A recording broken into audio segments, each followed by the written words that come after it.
섬김을 어떻게 해야 되는가? 지금 멘토링 교육입니다. 한마디로 남에게 대접받고자 하는 대로 섬기라는 거예요. 우리 마태복음 7장 12절도 무엇이든지 남에게 대접받고자 하는 대로 너희도 남을 대접하라. 이것이 율법이요 선지자니라. 이걸 다른 성경이 이제 사랑이라고 그러잖아요. 사랑이라는 것은 상대 입장에 내가 서는 것을 사랑이라 그러거든요. 그러니까 우리 주님께서도 이 땅에 오신 그 중요한 두 가지 목적이 있잖아요. 방금 성경 구절 외웠던 것처럼 인자가 온 것은 섬김을 받으려 함이 아니요 도리어 섬기려 하고 자기 목숨을 많은 사람들의 대속물로 주려 합니다. 하나님께서 우리를 하나님의 자녀로 불러주시고 섬김의 자리로 부르셨습니다. 우리의 섬김의 사명은 가까이로는 하나님과 교회를 섬기는 거예요. 멀리는 이웃을 또 세상을 섬기는 것입니다. 이번 우리 공과를 통해서는 이렇게 섬김의 의미를 깨닫고 주님의 섬김의 본을 따르는 그러한 여러분이 되기를 간절히 축복합니다. 그러니까 대속물로 주시기 이함이라는 것은 우리 이사야 53장에 말씀하고 있는 것처럼 그가 찔림은 우리의 허물 때문이라고 말씀했던 것처럼 그러니까 대속물이라는 것은 노예를 이제 풀어주기 위해서는 그 몸값을 지불해야 되지 않습니까? 그러니까 속전을 얘기했어요. 속전.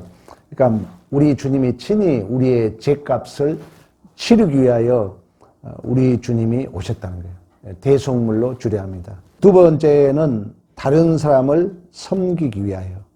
섬긴단 말은 종들이 주인에게 하는 행위에서 온 말입니다. 우리는 이제 주종 관계를 잘 모르죠. 그런 시대에 안 살았기 때문에. 그러나 우리나라도 그 종주권 언약이 발견됐다 그랬잖아요. 종주권 언약. 우리 추노 영화 봤잖아요. 그러니까 내가 종으로 팔려가면은 그냥 뭐 한마디로 인격적인 대우를 받지 못하죠. 부모님이 팔려가는데 주인이 그 부모의 딸을 추행하려고 그러는 거예요. 부모 마음은 어떠겠습니까? 그래서 이제 그 부모는 딸을 데리고 도망을 가죠. 그 도망가는 자를 잡는 자들이 추노거든요. 그러니까 그런 그 주종 관계를 우리에게 보여주고 있죠. 우리는 내가 제 종이었다는 거예요.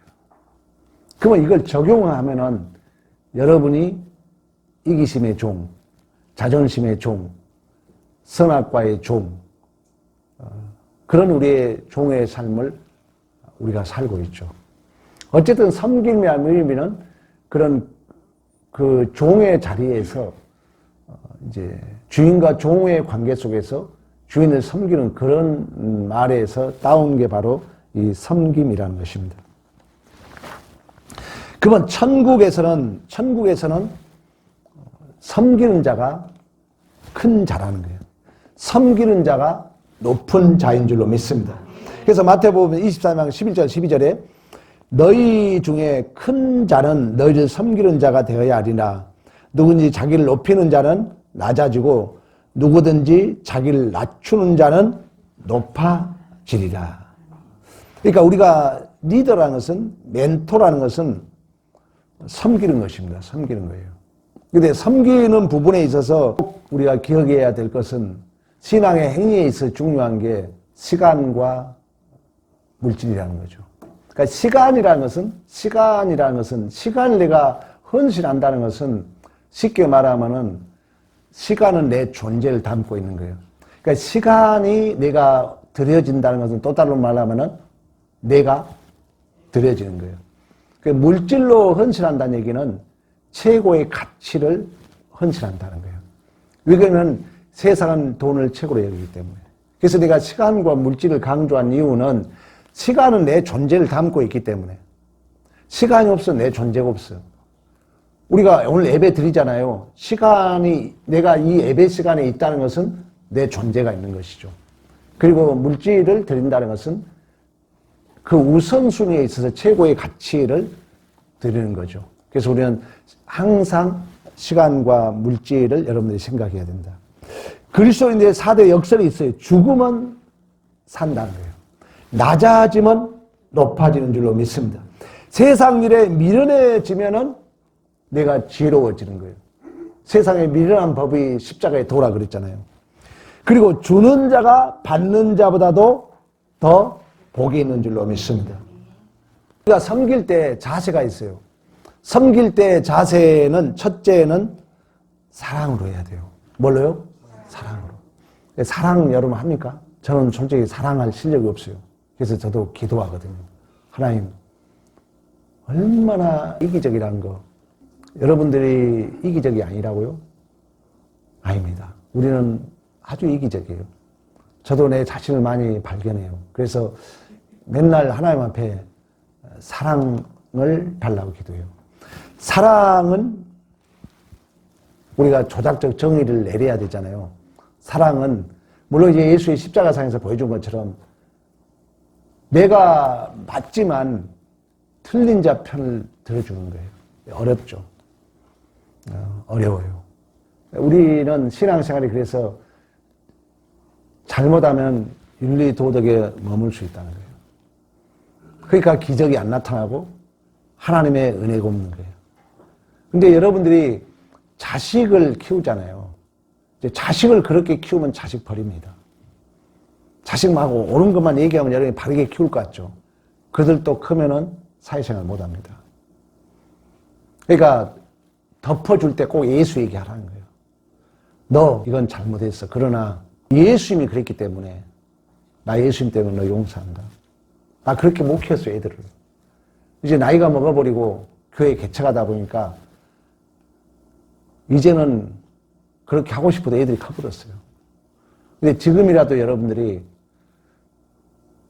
애들을 사랑으로 키워야 돼요. 예수님은 사랑으로. 자녀들을 사랑으로. 사랑으로. 근데 사랑을 얘기할 때는 꼭 우리는 그 사랑이 내가 베푼다기보다도 꼭 하나님 얘기를 하라는 거예요. 하나님 얘기를. 그리고 사랑은 고린도전서 13장에 뭘로 정의한 줄 아세요? 사랑은 그렇지 오래 참는 걸로. 사랑은 이러이러 저런 얘기 하잖아요. 그래 오래 참는 걸로 결론이에요. 오래 참는 게 뭐라 했어요? 사랑인데 또 그걸 조작적 해석을 해줘야 돼. 고난을 견뎌주는 거예요. 그러니까 사랑이 오래 참는 것, 고난을 견뎌주는 거예요. 그러니까 사랑이 쉬워요, 어려워요? 어려운 거예요. 우리 자식, 나도 그랬어요. 우리 애들이 실수하면은 못 참고 찾으러 다니고. 근데 지금은 후회돼요. 그때 좀 더 따뜻하게 했어야 되는데 아쉬워요. 반드시 섬길 때 여러분 그런 마음으로 섬기라는 거예요. 내가 한 것처럼 해버리면은 상대가 알아요.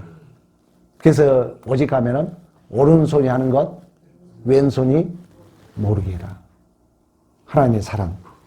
두 번째는 기쁨으로 해야 돼. 빌립보서 2장 17절. 만일 너희 믿음의 재물과 섬김을 위해 내가 나를 전제로 드릴지라도 나는 기뻐하고 너희 무리와 함께 기뻐한다. 기쁨으로. 그리고 세 번째는 겸손함으로. 우리가 섬기는 방법이 첫째는 사랑, 두 번째는 기쁨, 세 번째는 뭐예요? 겸손함으로. 겸손함으로. 왜 그러냐면 예수님의 마음은 온유하고 겸손이에요. 그러니까 이것은 이제 우리가 동격이라 볼 수가 있는데 이걸 잘 표현해 준 게 예수의 십자가예요. 그러니까 성경을 우리는 성경으로 풀어야 되잖아요. 예수님이 너희는 내 마음을 가져라. 내 마음이 온유하고 겸손하다. 그러면서 뭔 얘기예요? 멍에 얘기하잖아. 멍에. 십자가 얘기하잖아. 내 마음은 온유하고 겸손해. 내 멍에를 메고 배우라는 거예요. 겸손과 온유를 멍에를 메고 배우라. 그러니까 그 십자가는 하나님의 그 예수님의 겸손, 예수님의 마음을 잘 나타내고 있는데 온유와 겸손이라는 거예요. 견뎌주는 거예요. 여기도. 감당해 주는 거죠. 왜? 교만하면은 비교의식이 딱 생겨요. 교만의 증상은 뭐냐? 또 불편하게 돼요. 교만의 증상은 또 우리가 핑계하게 돼요. 그래서 없음이 있음이라니까. 제발 너 눈으로 규명하지 말아라. 나를 만지지 말아라. 하나님은 내가 없으면 하나님이 드러나요. 마음이 청결한 자 뭐라고 그래요? 하나님을 본다 그래요. 청결한 뭐예요? 그 오물이 전혀 없는 거예요. 내 눈으로 보면 하나님을 못 봐요. 중요한 얘기야. 정말 깊이 있는 얘기거든요. 근데 우리는 내가 하나님을 가리고 있는 거예요. 내가 규명하는 순간 하나님은 안 보여요. 그래서 우리가 겸손한 마음으로 섬겨야 된다. 교만은 패망의 선봉이라 그랬잖아요. 왜 그러냐면은 거의 한국교회 80, 90%가 윤리도덕주의 삽니다. 여러분 기독교인들을 만나봐요. 만나면 비판을 그렇게 좋아해요. 찾다 보니까 그렇게 좋아해. 여러분 솔직히 만나봐봐. 예수가 주어야 되도록 얘기하지 않습니다. 우리 교회 오면은 설교 들으면 좀 거부감을 느낄 거예요. 근데 성경을 여러분이 잘 보라고요. 요셉 이야기 중간에 누구 이야기 들어있죠? 그렇지, 유다 얘기. 근데 그 유다를 통해서 누가 와요? 예수가 와요. 우리 다윗 얘기, 다윗의 자손, 예수의 세계라 그래요. 근데 다윗의 삶 여러분 알죠? 그러니까 성경 좀만 관심 있게 보면은 우리는 그런 자였다, 우리가. 은혜 속에 사는 거예요. 그러니까 성경 여러분 잘 보셔야 돼요. 성경을 우리는 비참을 못 봐요. 은혜만 보는데, 은혜를 본다는 것은 뭘 본다는 거예요? 비참을 보는 거예요. 내가 얼마나 죄악 가운데 있었다는 걸 보는 자만이 은혜를 얘기할 수 있는 거예요. 내가 아무 잘못이 없어. 나 아무 허물도 없는데요? 그 사람은 은혜를 얘기할 자격이 없는 거예요. 그래서 성경은 철저하게 우리의 죄의 비참을 드러내고 있다는 것입니다. 바울도 그러잖아요. 내가 죄인 중에 괴수란 고백이 있기까지는 철저하게 바울의 죄됨을 폭로시키고 있는 거예요. 그러면 이 요셉 얘기 속에 전에 중간에 유다를 끼워 넣은 거예요. 찡겨 넣은 거예요. 그러면 내가 바로 유다였고 내가 바로 기생 다말이었다는 거예요.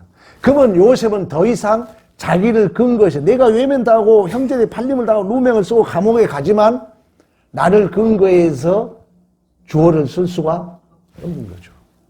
이게 안 되니까 이제 신앙을 갖다가 나를 찍으면 덧붙이는 하나님이 주어가 아니라 내가 주어고 신앙을 거기에 덧붙이는 이런 오류에 빠질 수 있다는 거예요.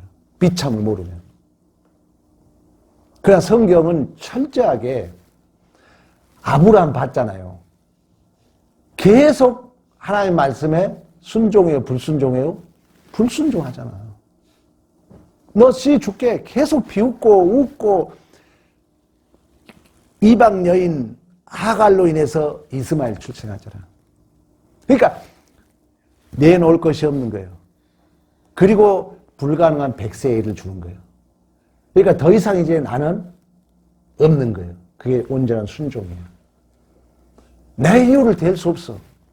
하나님이 백세 줬어. 그동안 나는 계속 불순종하고 비웃고 했는데 하나님의 약속이 이루어졌어. 이제 하나님만 있는 거예요. 그게 순종이에요. 금년교회 표가 뭐예요? 겸손한 순종으로 여호와 일의 복을 누리는 거예요. 여러분이 정말 기적의 주인공이 되려면요, 내가 없는 거예요. 정말 이 중요한 진리야. 하나님만 있는 거예요. 그때 이제 하나님이 내 존재를 역사의 감을 경험합니다. 겸손한 마음. 네 번째는 부지런한 열심을 품어야 할 줄로 믿습니다. 로마서 12장 11절 부지런하여 게으르지 말고 열심을 품고 주를 섬겨라. 열심이라는 것은 시간을 허비하지 않는 것입니다. 그리고 다섯 번째는 자원하는 마음으로. 포도나무 비유해서 그러잖아요. 나는 포도나무에 너희는 가지다. 붙어 있으면 과실은 절로 맺는다는 거예요. 그러니까 자원한다는 말은, 스스로 한다는 말은, 사실 엄밀히 말하면 피조 세계에는 자동사가 있는 게 없는 거예요. 없는 게 엄밀히 말하면. 근데 이제 표현상 이러는 거예요. 표현상. 자원한다는 얘기는 엄밀히 말하면은 하나님의 인도하심을 그대로 순종된 마음이라고 봐야 돼요. 사실 엄밀히 말하면. 그러지 성경에는 피조 세계는 자동사가 없어요. 다 피동사를 써요. 하나님에 의해서. 그러니까 우리가 자원한다는 얘기는 그 고린도 전서에 그 준비하고 자원하라 그러면서 그 앞절에 뭐냐면 은혜를 얘기해요. 은혜. 그러니까 은혜, 이게 하나님이 주셨다는 마음이 쉽게 말하면 자원하는 마음이에요. 하나님이 이렇게 하셨습니다의 마음이 자원하는 마음이라는 거죠. 그래서 여러분 항상 헌금할 때든 봉사할 때든 누가 이렇게 했다고요? 하나님이 했다는 거예요. 하나님이 한 것이 하나님의 씨가 내 안에 들어와서 나를 통해서 하는 거예요. 그렇게 되면은 그게 바로 자원하는 마음이에요. 그러니까 예수의 그 포도나무 나무와 가지에서 비유하고 있는 것처럼. 그래서 항상 우리는 내가 뭔 열매를 맺는다면은 알고 있잖아요. 그 열매의 모든 영양분을 뭐가 만들어요? 나무가 만들어서 가지에 맺게 하신 줄로 믿습니다. 자원하는 마음이라는 거죠. 근데 이제 그런 마음이 없으면 내가 개입이 돼. 그러면 이제 인색해져요. 그리고 온전한 순종이 아니라 여러분이 순종을 여러분이 결정하죠. 드려지지만 그건 하나님 앞에 큰 공로가 안 돼요. 그러니까 여러분이 작은 것도 온전함을 훈련해야 돼요. 하나님 앞에 온전히. 죄는 뭐라 했어요? 결핍이에요. 666이야. 결핍. 하나님은 내가 온전히 너희도 온전하고 그래요. 그러니까 하나님의 마음. 그러니까 오늘 어제도 내가 잠깐 얘기했던 것처럼 내가 개입되지 않는 거예요. 내가 없는 거예요. 그대로 하나님으로 들리는 것입니다.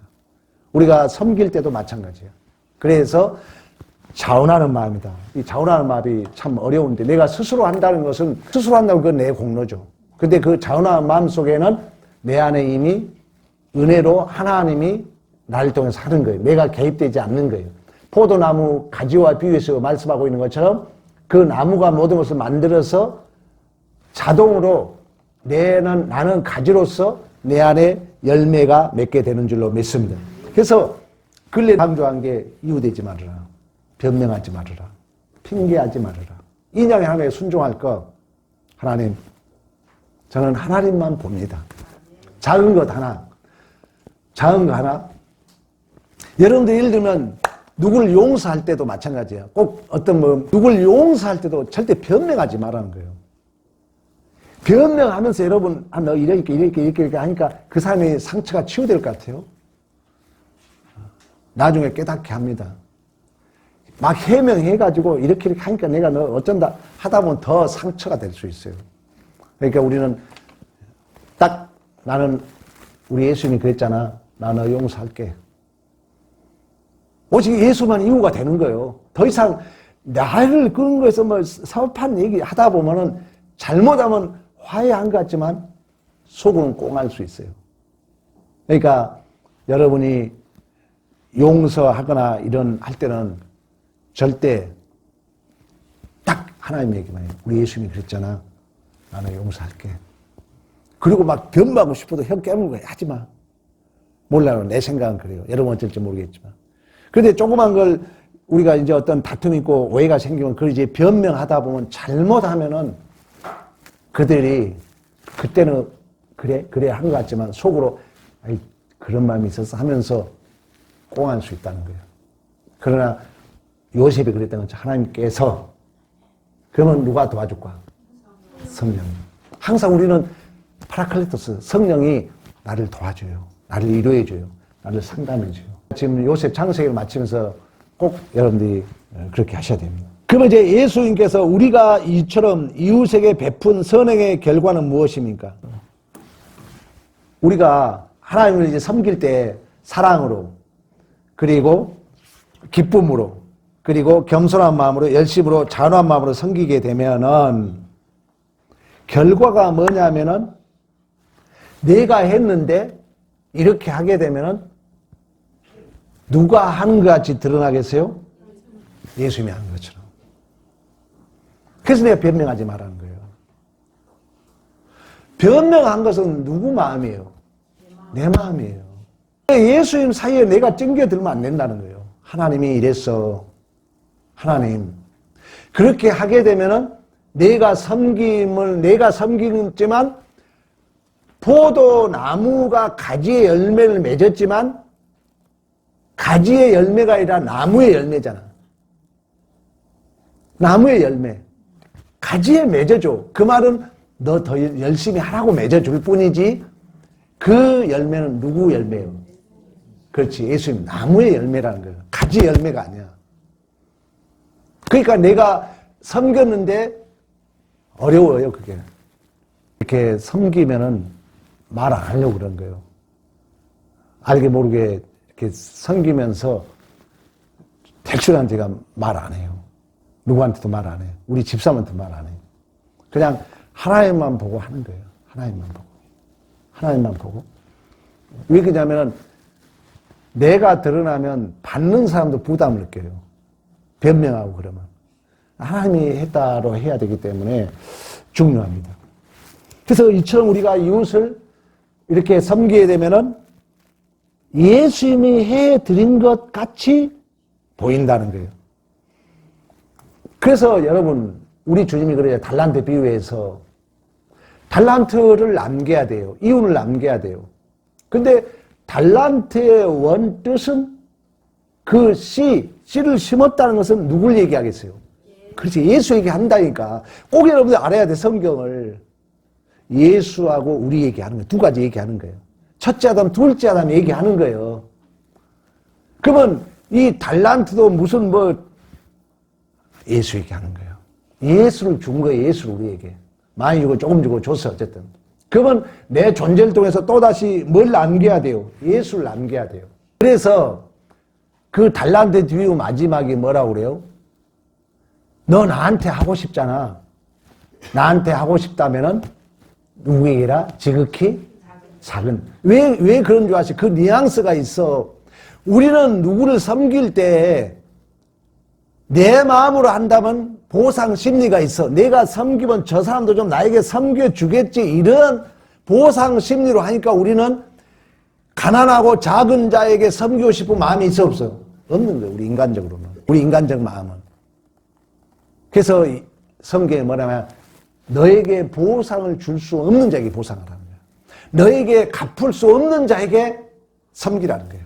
누가 그랬던 것처럼. 우리 예수님이 피값이 우리 주님이 우리에게 보상을 바라고 한 게 아니잖아요.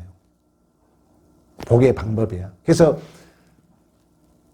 우리 그런 얘기 했잖아요. 교회에 가장 멀리 느껴진 자. 사당동에 가서 전도 그때 추운 날이야. 장갑 파신 분이 나보고 오래. 근데 장갑을 줬어. 내가 돈 줄라 했더니 내가 복 받으려는데 왜 돈 주려고 그러세요? 근데 내가 또 간증하잖아, 여러분에게. 여러분, 우리 교회에 멀리 느껴진 자에게 절대 많이 투자하지 마세요. 5천, 3천원. 5천, 3천이라도 1년에 한두 번이라도 제일 멀리 느껴진 자. 여러분, 설교 왜 듣습니까? 실천해야죠. 시간과 물질이라니까요. 지나가다가 성경이 생각나서 하면서 간단한 면 장갑 또는 양말 하나 전달해 보세요. 하나님 마음으로 하면은 또 누가 도와준다고요? 항상 생각해, 성령이. 성령이 그 사람 마음을 또 감동해요. 그러면 받고 싶은 자에 받는다 것처럼 그 사람이 기억하고 있어, 언젠가. 언젠가 기억해 갔다가 하나님의 갚는 방법은 알죠. 100배, 60배, 30배야. 심어야 돼요. 정말 심어야 돼요. 여러분 자녀들 위해서라도 꼭 그 일을 해야 돼요. 교회 내에서. 그러면 이제 이렇게 하나님이 한 것처럼 나타나니까 누가 영광 받을까? 하나님이 영광을 받는 거예요. 나타나다 독사독해요.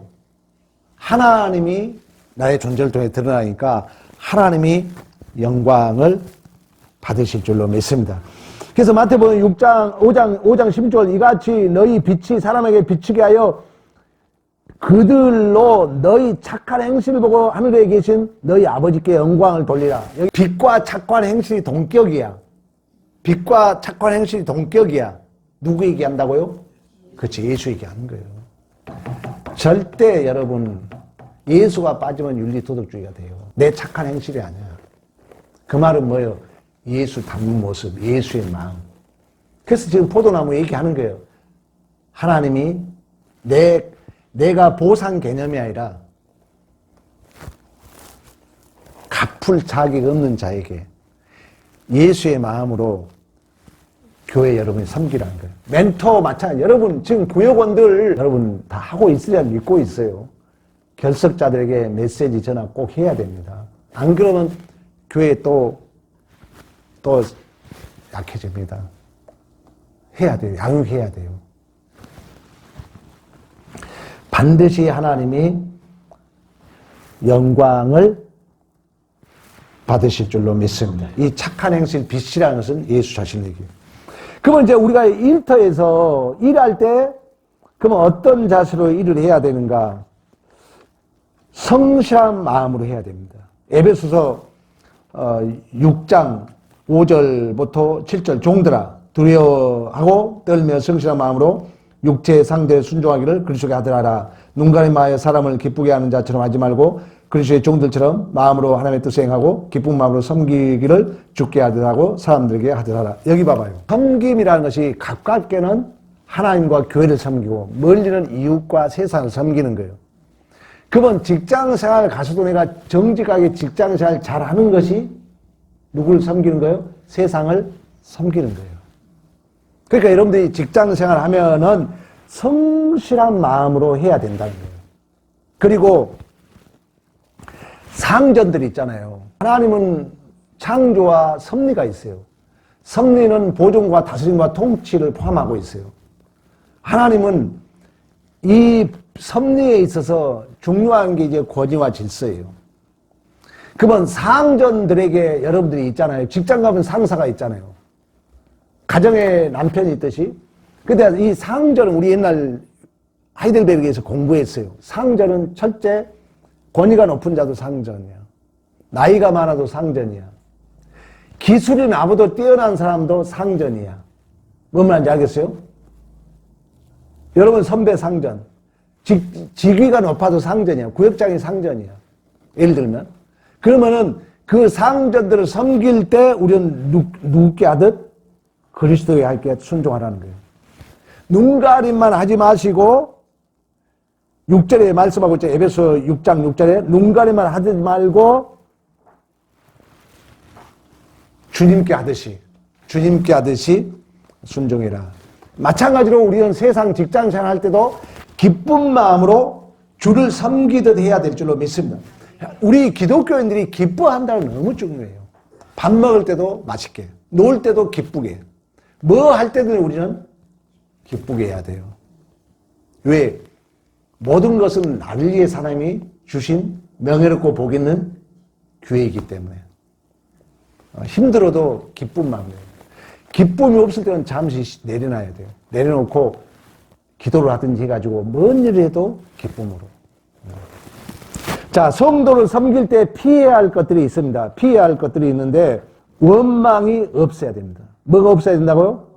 야고보서 5장 9절 형제들아 서로 원망하지 말라. 그래야 심판을 면하리라. 보라 심판주가 문 밖에 서 있느니라.